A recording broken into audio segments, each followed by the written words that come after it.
Hey, what's up, y'all? This is Pastor Rich. You know, from the time that we're kids, we're encouraged to avoid the darkness at all times. We hear our parents tell us not to go out late at night because nothing good ever happens at that time. Or our friends, they tell us to not look under our beds or in our closets in fear of what we'll find there when we're really young. But avoiding darkness and the pain that's usually connected with that is really difficult during the pandemic, isn't it? So what if darkness is not meant to be avoided, but rather explored? Because maybe there's something in darkness that we could gain that we can't gain anywhere else.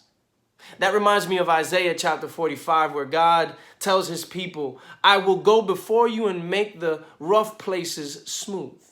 I will shatter the doors of bronze and cut through their iron bars.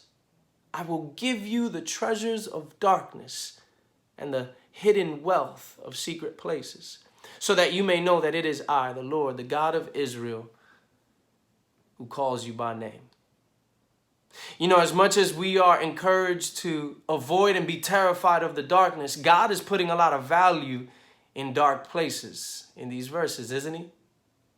And maybe perhaps God is doing it because he is convinced, he knows, he has wired darkness to give us things that no other environment could give us. But I love it because God isn't just calling us to embrace darkness while he sits comfortably away from it. No, God isn't calling us to embrace darkness because he himself has embraced it himself. He has gone through it himself. You know, Jesus had to experience the darkness and the pain of Good Friday before he can enjoy the radiance and the power of Easter Sunday, Resurrection Sunday.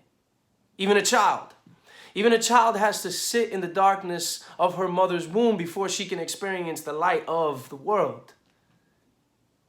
You see, there's good news despite the fact that we are surrounded by darkness. And the good news is that in Jesus, we can be certain of having power even in our darkness. We can have the certainty that God will pull something out of the darkness, you see, because God is in the business of pulling goodness. God is in the business of pulling out treasures in the middle of some really hard and difficult circumstances. So my hope for us today, my encouragement for us today is that we would wrestle with the idea of having faith in the midst of this darkness, that we would not avoid it, but rather lean into it, and in the process discover some of the beautiful things that God has prepared for us in these really difficult times. I'll leave you guys with a question that Barbara Brown Taylor in her book, Learning to Walk in the Dark, gives us. She asked this question, and I think it's really important that we wrestle with it. She says, do I have enough faith to explore the dark instead of using my faith to close all the doors of my life?